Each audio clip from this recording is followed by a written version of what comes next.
반갑습니다. 4월 27일자 신문일기를 진행할 국제신문의 김민주 기자입니다.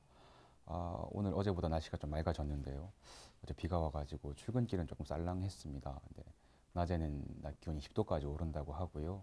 구름도 조금 더 개어서 맑아진다고 하는데 다만 이 일교차가 8도 정도가 나서 역시 건강 관리에는 좀 유념을 하셔야 될 것 같습니다. 네, 그러면 오늘 신문에 어떤 이야기가 있는지 신문일기를 시작해 보겠습니다.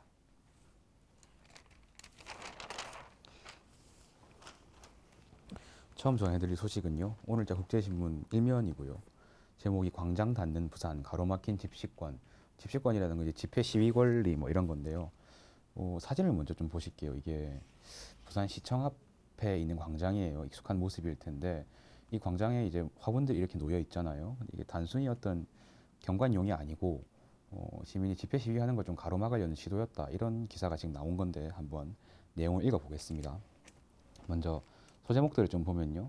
시청 앞 대형 화분 볼라드, 시가 집회공간 봉쇄 꼼수, 부산역 광장도 규모로 축소, 집회 보장 서울시와 대조적 이런 내용이네요. 기사 읽어보겠습니다. 부산시청 주소인 연제구 연산동 천번지 광장, 이 광장 역할을 하고 있고요. 1년에 뭐 100여 건의 집회가 열리는 곳입니다.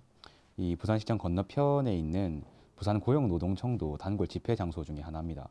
근데 이 광장들이 사실상 닫히고 있다고 해요. 대형 화분이나 뭐 화단, 볼라드 같은 게 설치가 되고 있다는 건데요. 부산시청사 앞에 있는 광장에는요, 대형 화분 탓에 이 공간이 쪼개져 있습니다. 그래서 대규모 인파가 모이는 집회를 열 수가 없게 됐고요. 실제로 2015년 10월에 금속노동조합이 이 정리해고 관련해가지고 반대 집회를 신고하려고 했는데요. 이때 경찰이 이 부산시 공유재산이 화단이 있으니까 시장 허가를 받아와라 이렇게 이야기를 했고요. 이 당시에 시는 이제 집회를 제한해 달라 그리고 행정재산인 이 화분을 갖다가 보호해 달라 이렇게 경찰에 요청을 했다고 해요. 그러니까 집회를 하지 말라는 말인 거겠죠. 이게 법정 소송까지 갔고 부산지법은 작년 5월에 이 광장은 집시법이 정하는 집회 금지 장소가 아니다 이렇게 판결을 내리면서 사실상 노조의 손을 들어줬었습니다. 이 지난 12일에는 또 부산시에서 고위 간부들이 참석해가지고 부산시청 주변 상시 집회 해소 회의 뭐 이런 것도 열었다고 하고요. 부산의 대표적인 광장인 부산역 광장도 광장의 기능이 위축된다고 합니다. 시가 280억 원을 투입해가지고 광장 주변에다가 이 지하 1층, 지상 2층 규모의 창조 경제 거점 시설을 만들고 있다고 하거든요.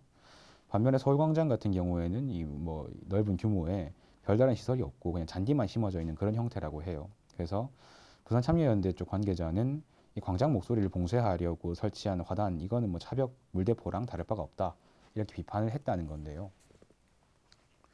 실제로 뭐 작년 말 올해 초에 이제 서면에서 열렸던 촛불 집회에 참여해 보신 시민이라면 알 텐데 그 서면에서 집회를 마치고 나서 시청 앞까지 시민들이 행진을 했었거든요. 그때 행진을 마치고 나서 실제로 많은 수의 시민들이 광장으로 들어서지 못했습니다. 화분이 이렇게 있으니까요. 그래서 이 시청 광장 앞에 있는 뭐 다른 도로변 이런 데 좀 산발적으로 흩어져 가지고 모여 있어야 했었는데요. 이 뭐 이런 회의까지 했다는 걸 포함해 가지고 좀 기사에 나와 있는 것처럼 시민 집회 시위권을 막으려는 좀 치사한 시도다 이렇게 보여지는데 뭐 기사에 기왕 서울 이야기가 나왔으니까 조금 더 이야기를 해보면 그러니까 사실 뭐 서울시청 광장이나 광화문 광장에서는 부산하고는 비교하기 힘든 인파가 몰려가지고 집회를 했었잖아요.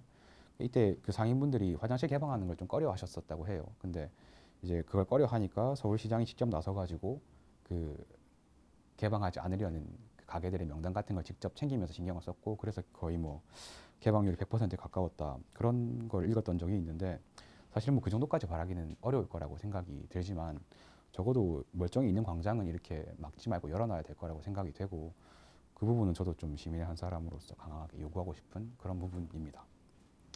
네, 다음 기사로 넘어가 볼게요.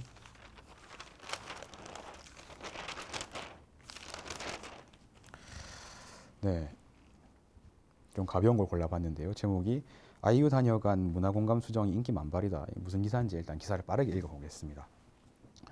일본식 가옥인 부산 동구 수정동 문화공감 수정이 가수 아이유 효과를 톡톡히 누리고 있다고 합니다. 최근에 이제 신곡 뮤직비디오 촬영이 이루어졌고요.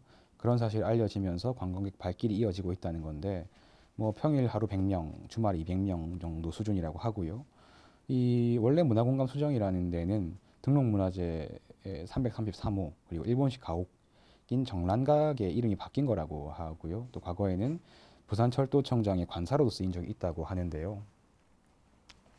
이 기사는 제가 뭐 고른 거는 특별히 기사 자체는 뭐 잘 모르겠지만 이 기사 안에 부산이 이제 그 뭐 관광도시 이런 걸 지향하잖아요. 그래서 좀 그런 힌트가 볼 수 있지 않을까 싶어서 골라봤는데 사실은 만약에 이 문화공간 수정이라는 걸 소개하면서 이게 뭐 등록문화재 몇 호고 뭐 과거에 무슨 어떤 건물이었고 일본식 가옥이 이런 부분들은 사실은 요즘엔 좀 어필이 힘들 것 같습니다. 근데 실제로 지금 여기서 일어나고 있는 것처럼 아이 뮤직비디오 촬영이 됐다. 이 한마디로 지금 상당한 관심이 몰렸고 실제로 방문객도 늘어났다는 건데 최근에 이제 부산 같은 경우는 영화 촬영지로 좀 인기가 높아지면서 굉장히 많은 영화들이 여기서 촬영이 됐거든요.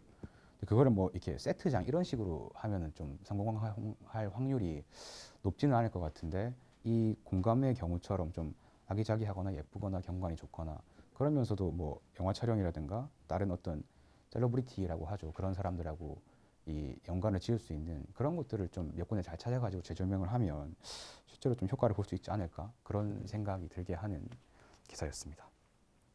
네, 오늘자 신문 일기는 여기까지 진행을 하겠고요. 지금까지 저는 국제신문의 김민주 기자였습니다. 고맙습니다.